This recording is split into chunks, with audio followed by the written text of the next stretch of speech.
Hello everyone. तो आज के इस वीडियो में हम जानने वाले हैं डार्ट वेरिएबल्स के बारे में। चलिए शुरू करते हैं। तो वेरिएबल्स क्या होते हैं? तो देखिए, वेरिएबल्स और कुछ नहीं, वेरिएबल्स एक कंटेनर होते हैं जो कि डेटा स्टोर करते हैं। ठीक है। तो वेरिएबल्स क्या होते हैं? एक कंटेनर होते हैं जिसमें कुछ डेटा होता है, और इन कंटेनर का कुछ नाम भी होता है। फाइनली, अगर हमें डार्ट में एक वेरिएबल डिफाइन करना हो और उसमें एक वैल्यू स्टोर करनी हो, तो हम उसे कैसे लिखेंगे? तो देखिए, ये होती है उसकी फाइनल सिंटेक्स। उसमें हमें पहले टाइप लिखना होता है, फिर वेरिएबल का नाम देना होता है, और उसमें एक वैल्यू असाइन करनी। तो ये हमारा कोडेटर हो गया। इसको मैं तुरंत हटा देता हूँ। तो ये हमारा वीएस कोड हो गया। ठीक है। यहाँ पे आप भी अगर चाहें वीएस कोड में तो डार्ट रन कर सकते हैं, नहीं तो आप डार्ट पैड पे भी आराम से आप डार्ट के कोड रन कर सकते हैं, आपको कोई इशू नहीं होगा। तो जैसे कि मैंने पिछले वीडियो में बना रखा है कि मेन फंक्शन से ही, ठीक है, हमारी एग्जीक्यूशन स्टार्ट होती है डार्ट के कोड की। तो इसलिए मैंने एक मेन फंक्शन बना दिया और उसके अंदर मैंने ये प्रिंट हेलो वर्ल्ड लिखा है। ये लास्ट वीडियो की है। फिलहाल के लिए मैं इसे हटा देता हूँ। हम लोग जानेंगे अभी किसके बारे में? हम लोग जानेंगे अभी वेरिएबल्स के बारे में। तो वेरिएबल्स के बारे में जानने से पहले मैं आपको थोड़ा सा ब्रीफ कर दूं कमेंट्स के बारे में। तो देखिए, अगर डार्ट में हमें कमेंट देना हो ना, तो डबल स्लैश हम लिखेंगे तो इससे कमेंट हो जाएगा। कमेंट्स वो होते हैं जो कि एग्जीक्यूट नहीं होते हैं। तो ऐसे स्टेटमेंट जो एग्जीक्यूट नहीं हो उन्हें हम एक तरह से कह सकते हैं कि कमेंट्स होंगे। ठीक है। तो इसे मैं कह देता हूँ कमेंट्स। ठीक है, कमेंट लिख देता हूँ। अब दो तरह के कमेंट होते हैं, सिंगल लाइन कमेंट और मल्टी लाइन कमेंट। यानी कि अगर मैं डबल स्लैश लिख दूं तो ये सिंगल लाइन कमेंट हो गया, अगर मैं दूसरे लाइन में जाकर कुछ लिखूं तो वो कमेंट नहीं होगा। ठीक है। तो और अगर मुझे मल्टी लाइन कमेंट देना हो, यानी कि मल्टीपल लाइन लिख के और मुझे कमेंट देना हो, तो मैं क्या करूंगा? देन स्टार, और इसमें मैं कुछ भी लिख सकता हूँ, एंड आगे चल के फिर स्टार और स्लैश। अब यहाँ देखिए, इन दोनों स्लैश के बीच, स्लैश और स्टार के बीच मैं चाहे जितने भी लाइन लिखूं, वो सारे कमेंटेड होंगे और ये एग्जीक्यूट नहीं होंगे। वेरिएबल्स या फिर मैं कहूँ कि डेटा टाइप्स कई तरह के होते हैं।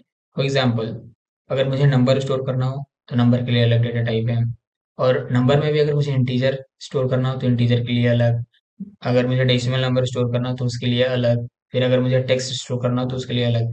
चलिए बिना बात किए हम लोग लिखना शुरू करते हैं। तो अगर मुझे नंबर यानी कि इंटीजर स्टोर करना हो तो इंट नाम की एक डेटा टाइप होती है। ठीक है। तो पहले मैंने क्या किया? पहले मैंने उसे टाइप लिखा है। ठीक है।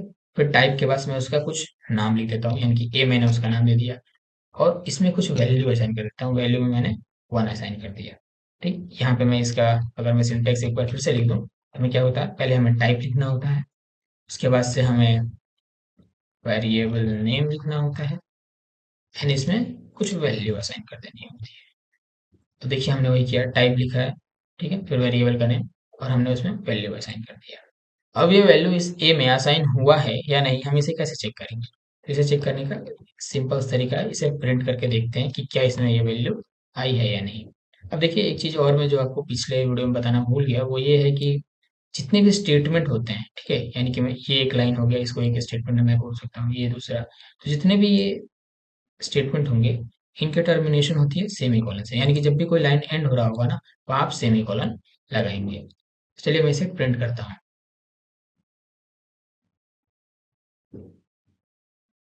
अब अगर आप नोटिस करेंगे तो यहाँ पे वन प्रिंट हो गया है। मैं इसको एक बार क्लियर कर देता हूँ ताकि आपको, मैंने इसे क्लियर कर दिया और मैं दोबारा से इसे रन करता हूँ।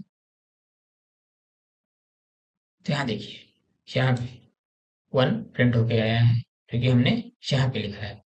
अब ये हो गया हमारा इंटीजर वैल्यू। अब देखिए, अगर यहाँ पे मैंने एक बार ए में वन रख दिया, और मैं चाहता हूँ कि ए में अब मैं इस बार फाइव रखूँ, तो दोबारा से मुझे डेटा टाइप लिखने की जरूरत नहीं होगी। क्यों नहीं होगी? क्योंकि मैंने पहले ही ए नाम की एक कंटेनर यानी कि एक वेरिएबल को डिफाइन कर दिया है कि इसमें हमेशा इंटीजर ही स्टोर होगा। तो दोबारा से मुझे इसे डिफाइन करने की जरूरत नहीं है, और अब इस बार मैं डायरेक्टली इसमें वैल्यू असाइन कर दूंगा। ठीक है। और ये भी मैं आपको साथ साथ बता दूं कि एक बार आपने एक, अगर कोई वेरिएबल डिफाइन कर दिया, जैसे कि मैंने ए को इंटीजर डिफाइन कर दिया, तो दोबारा अगर मैं चाहूँ कि ए को, अब मैं इसमें कुछ और डेटा टाइप अगर डिफाइन करना चाहूँ, जैसे कि अगर मैं स्ट्रिंग डिफाइन करना चाहूँ, तो मैं नहीं कर सकता हूँ। यहाँ पे देखिए एरर आ रहा है। साथ ही साथ मैं इसे इंटीजर ही डिफाइन करूँ दोबारा से, फिर भी इसमें एरर आ रहा है, क्योंकि ये कह रहा है कि ये ऑलरेडी डिफाइंड है। ठीक है। यानी कि एक बार में अगर कोई एक नेम हमने एक वेरिएबल को डिफाइन कर दिया है, तो उसके बाद से हम उस नेम को दोबारा बस असाइन कर सकते हैं उसमें वैल्यू, हम उसे दोबारा से डिफाइन नहीं कर सकते हैं। तो देखिए यहाँ पे मैंने अब ए में 5 स्टोर कर दिया। अब देखता हूँ प्रिंट होके कि क्या ये प्रिंट हो रहा है या नहीं। तो यहाँ देखिए ये 5 प्रिंट हो रहा है। अब हम आगे बढ़ते हैं और अब हम देखते हैं कि अब हमने इंटीजर स्टोर कर लिया, क्या ए में मैं 5.5 स्टोर कर पाऊंगा या नहीं। तो आप यहाँ देखेंगे, यहाँ पे आ रहा है कि नहीं, नहीं, ये एक डबल वैल्यू है और ये इंटीजर टाइप वेरिएबल में स्टोर नहीं होगा। यहाँ देखिए, a value of type double can't be assign to a variable of type int. यानी कि ए जो है ये है हमारा इंटीजर और 5.5 डबल है। डबल का मतलब डेसिमल, ठीक है। यानी कि डबल जो है वो इंटीजर टाइप के वेरिएबल में स्टोर नहीं हो सकता है। तो इसके लिए क्या होगा, इसके लिए हमें एक डेटा टाइप डिफाइन करनी होगी और उस डेटा टाइप का नाम है डबल। डबल, इसका नाम मैं रख देता हूँ बी, ठीक है। अब हमने क्या किया कि बी में हमने 5.5 स्टोर किया और अब ये कोई एरर नहीं दे रहा है। चलिए मैं इसे प्रिंट करके देखता हूँ। यहाँ देखिए, यहाँ पे 5.5 प्रिंट हो चुका है। जैसे आपने यहाँ पे ए को दोबारा से असाइन किया, वैसे ही यहाँ पे बी को भी मैं कोई और वैल्यू असाइन कर सकता हूँ, ठीक है। अब हम आगे बढ़ते हैं और हम देखते हैं कि अगर हमें कोई टेक्स्ट, ठीक है, अगर कोई हमें टेक्स्ट स्टोर करना हो तो उसके लिए हम क्या यूज कर सकते हैं। तो उसके लिए जो डेटा टाइप होता है उसको हम कहते हैं स्ट्रिंग, ठीक है। String name is equal to एफ शाला। अब यहाँ देखिए एक चीज, ये डेटा टाइप है, यानी कि स्ट्रिंग एक डेटा टाइप होता है, ठीक है। इसमें हम टेक्स्ट शुरू करते हैं और जब भी हम टेक्स्ट लिखेंगे उसे हम डबल इन्वर्टेड कॉमा में लिखेंगे, ठीक है। इसे सिलेक्ट करते हैं, इसका टाइप बता दे रहा है कि ये स्ट्रिंग है। जब भी स्ट्रिंग लिख रहे होंगे वो एक डबल इन्वर्टेड कॉमा में होगा। सॉरी, जब भी हम कोई टेक्स्ट स्टोर करेंगे तो एक डबल इन्वर्टेड कॉमा में होगा। मतलब ये बिल्कुल भी नहीं है कि केवल यहाँ अल्फाबेट्स ही होंगे। अगर मैं चाहूँ तो यहाँ नंबर्स भी लिख सकता हूँ और अगर मैं उसको डबल इन्वर्टेड कॉमा में रखा हूँ तो ये एक स्ट्रिंग है, ठीक है। ये एक नंबर नहीं है, ये एक स्ट्रिंग है, ठीक है। ये बात आप ध्यान में रखिएगा। यहाँ पे फिर से नाम लिख देता हूँ एप्सला। अब मैंने इसका नाम डिफाइन किया है नेम और इसका मैंने इसमें वैल्यू दिया है एप्सला। और अगर मैं इसे प्रिंट करूँ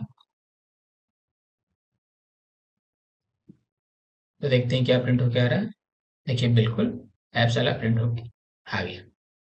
हमने क्या देख लिया, अगर हमें इंटीजर स्टोर करना हो तो हम इन डेटा टाइप यूज करेंगे, अगर हमें डेसिमल वैल्यू यूज करना हो तो हम डबल डेटा टाइप यूज करेंगे, अगर हमें टेक्स्ट यूज करना हो तो हमें स्ट्रिंग नाम की डेटा टाइप यूज करनी होगी।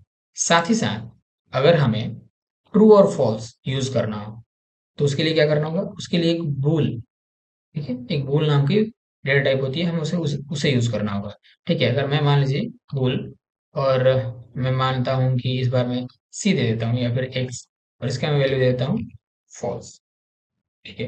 बूल क्या है, एक ये डेटा टाइप है, ठीक है, इसे बूलियन भी कहते हैं। इसमें दो ही वर्ड्स आते हैं, ट्रू और फॉल्स, ठीक है। इसके अलावा तीसरा कुछ भी आप इसमें स्टोर नहीं कर सकते। जैसे मैं इसको अगर मैं ट्रू करता हूँ तो भी मुझे कोई एरर नहीं आ रहा है, अभी पीछे मैं फॉल्स लिखा था तो भी कोई एरर नहीं आया, क्योंकि ये टाइप क्या है, बूल है और हम डेटा टाइप बूल में ही स्टोर कर रहे हैं। अगर इसके अलावा मैं कुछ भी यहाँ पे लिखने की कोशिश करूँ तो वहां पे देखिए एरर आ रहा है, वो इसलिए क्योंकि बूल में केवल दो ही आते हैं, ट्रू और फॉल्स। मैंने ट्रू दे दिया और अगर मैं एक्स को प्रिंट करूं तो यहाँ पे आएगा ट्रू। अब इनके अलावा दो और भी डेटा टाइप है जिनको मैं बताना चाहता हूँ। हालांकि डेटा टाइप और भी आपको पढ़ने को मिल जाएंगे, लेकिन ये एक तरह से कह सकते हैं कि प्रिमिटिव डेटा टाइप है। अब देखिए,